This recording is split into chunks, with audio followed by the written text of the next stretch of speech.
सब कुछ पूरा है, कहीं अधूरापन नहीं है। आज छोड़ो या कल, इस शरीर के संबंध को कभी भी छोड़ो या कभी नहीं भी छोड़ो, लेकिन इसी का नाम है मुक्ति।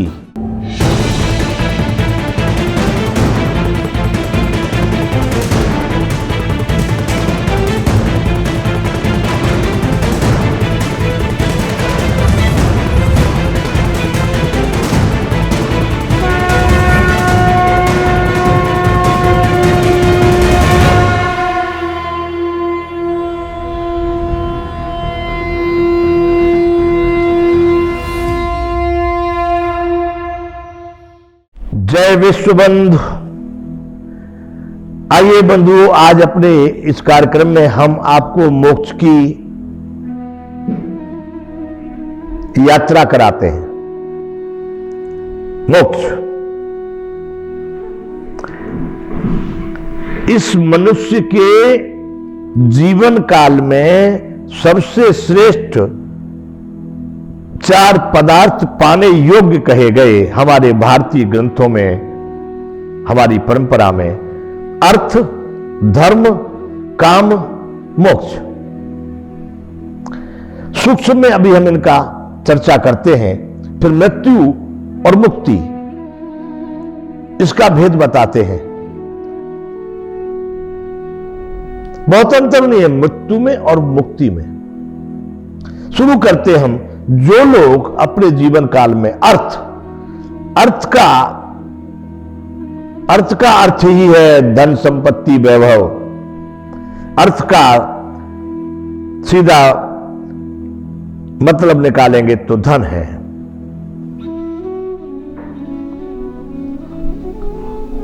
अर्थ, ये मनुष्य के जीवन में अर्थ के बगैर मनुष्य व्यर्थ हो जाता है। ये देखो, बिजली भी, लाइट प्रकाश जो चलते हैं, बिजली ये अर्थ के बगैर नहीं काम करती है, व्यर्थ हो जाती है। कोई शब्द भी अर्थ के बगैर व्यर्थ ही है, पर कोई शब्द ऐसा नहीं हो सकता जिसका वैसे अल्लू टप्पू बना दिया जाए, या परमात्मा का कुछ ऐसा है, नाम है जिनका निरार्थ है, उनमें अर्थ नहीं हो सकता। तो अर्थ मतलब धन धान्य संपन्न, संपन्नता को हम अर्थ का रूप ध्यान देते हैं।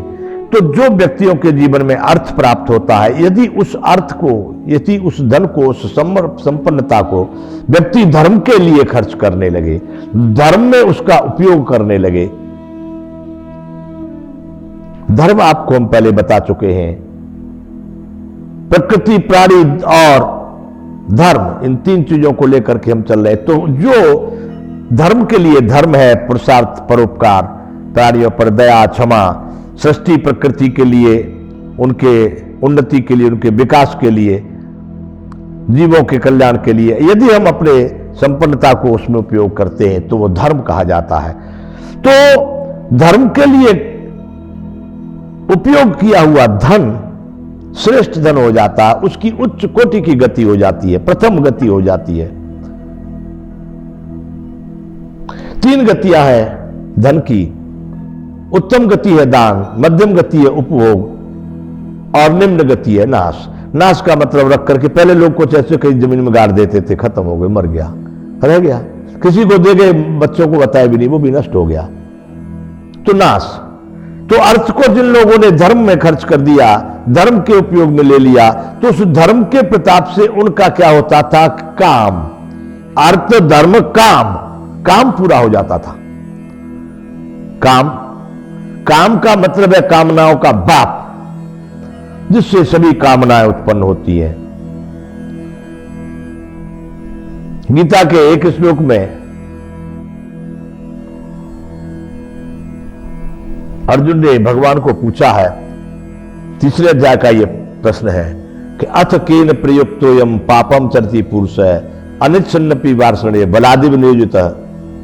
महाराज, किसकी प्रेरणा से प्रिय जीव, आत्मा, प्राणी जबरदस्ती, फर्जियात न कर चाहते हुए भी वो पाप का आचरण करता है? तब भगवान ने कहा, कामेश क्रोधेश रजोगुण समुद्भव महासनो महापापमा विद्धि ये न महवैरणम। अर्जुन, ये काम ही क्रोध के रूप से भासता है, रजोगुण से उत्पन्न हुआ, कभी न गाने वाला, पापों से पेट न भरने वाला, ये बड़ा शक्तिशाली है। यही इस विषय में शत्रु है। तो काम, पर काम शत्रु है। काम मतलब कामनाओं को उत्पन्न करता रहता, कर ले कितनी भी कामनाएं उत्पन्न, लेकिन अर्थ को जो आपने धर्म के लिए उपयोग किया है, उस धर्म के प्रताप से आपके सभी काम यानी सभी कामनाएं पूरी हो जाती हैं। काम बन गया, काम बन गया, काम पूर्ण हो गया, वह व्यक्ति पूर्ण काम हो गया। पूर्ण काम हो गया मतलब मोक्ष हो गया, मुक्त हो गया। मृत्यु और मुक्ति। मृत्यु क्या है? इस शरीर की सही अवस्था में सभी संचालन श्वासों से लेकर के रूप रस सब सही चल रहा है, ऐसी स्थिति इस समय है, लेकिन यहां पर अनेक प्रकार के बंधन, अधूरेपन, ये भी अधूरा, वो भी अधूरा, अभाव अभाव अभाव, अनेक प्रकार के बंधन आपके लटके हुए हैं। ऐसे में इसकी सांसें बंद हो गई, इसका संचालन बंद हो गया, उसका नाम है मृत्यु। अधूरेपन में, अभाव में अनेक प्रकार के बंधन, यही बंधन है, ये भी रह गया, ये भी रह गया, ये भी रह गया, को काम पूरे नहीं हो पाए, वो सब अधूरे अधूरे बंधन इसी का नाम है। कर्म बंधन इसी का नाम है। वो सभी कार्य आपके अधूरे अधूरे रह गए, भटकते रह गए, और उसमें शरीर का संचालन बंद हो गया, इसी का नाम है मृत्यु। और मुक्ति, अर्थ से आपने धर्म किया, धर्म के प्रताप से आप पूर्ण काम हो गए। इसी अवस्था में इस समय पर कोई भी एक अणु भर भी कहीं लगाव नहीं है, कहीं कमी नहीं है, कोई अधूरापन नहीं है, कोई अभाव नहीं है, सब पूरा ही पूरा है। हम पूर्णता में प्रवेश कर गए,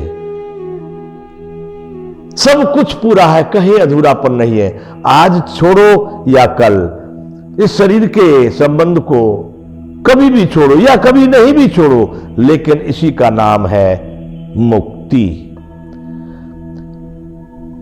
मोक्ष, मुक्ति कभी मरने के बाद प्राप्त नहीं होती है। जो लोग ऐसी कल्पना करते हैं कि भाई उनका मोक्ष हो गया, मरने के बाद कहते हैं मोक्ष हो गया, नहीं, मोक्ष वाले व्यक्ति आपको जीवित अवस्था में ही दिखाई देंगे।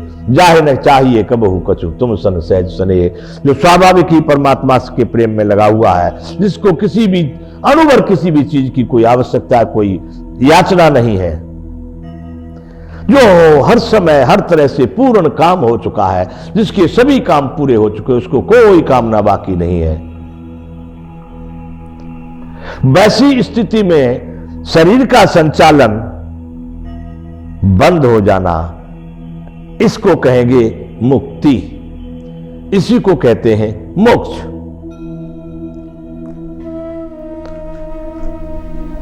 तो आप समझ रहे होंगे कि हमारे शास्त्रों में, ग्रंथों में, वेदों में, पुराणों में इनका वर्णन आया है कि 4 पदार्थ मनुष्य के जीवन में पाने योग्य हैं। पाने योग्य हैं, ये आपको या प्राप्ति से लेकर के अंत तक आपको ये पहुंचाते हैं। पहला बताया अर्थ, धर्म, काम, मोक्ष। तो आपने इस बात को ध्यान से चिंतन करेंगे, अपना स्वयं मनन करेंगे। अर्थ से व्यक्ति को धर्म कार्य करने चाहिए, धर्म के कार्यों से, धर्म के प्रताप से आप पूर्ण काम हो जाएंगे। आपका काम बन गया, आप पूर्ण काम हो गए, यानी आप उस पूर्णता में प्रवेश कर गए। पूर्णता में प्रवेश करना ही, किसी व्यक्ति के जीवन में पूर्णता का आभास हो जाना ही मोक्ष है। मुक्त हो गया, अब उसको कहीं कुछ लगाव नहीं, कहीं कुछ चाह नहीं, कहीं कुछ अभाव नहीं, कहीं कुछ दुर्भाव नहीं, किसी से कुछ लेना देना नहीं रह गया, वह पूर्ण हो चुका है। उसी को कहते भाई वो पूर्ण काम, काम पूरा हो गया, काम पूरा हो गया, वह पूर्णता में प्रवेश कर गया। पूर्णमदः पूर्णमिदं पूर्णात् पूर्णमुदच्यते पूर्णस्य पूर्णमादाय पूर्णमेवावशिष्यते। उस पूर्ण में प्रवेश करना, उस संसार में केवल परमात्मा ही पूर्ण है, पूर्णता का नाम भी परमात्मा है, इसलिए पूर्णता में प्रवेश कर जाना ही मोक्ष है। आप समझिए, इसलिए अभी सब जो जितना है, जहां पर है, उसको पूरा मानिए, उसी में संतोष रखिए और हमेशा तैयार रहिए कि हम आज भी बिल्कुल रेडी हैं। पूर्णता का आभास ही मोक्ष है। उस स्थिति में शरीर सांसों का बंद हो जाना मुक्ति है। इसलिए आप हमेशा पूर्ण काम बनिए, हमेशा पूर्णता का आभास कीजिए। इसी बात के साथ में हम आज का विराम करते हैं। जय विश्व बंधु।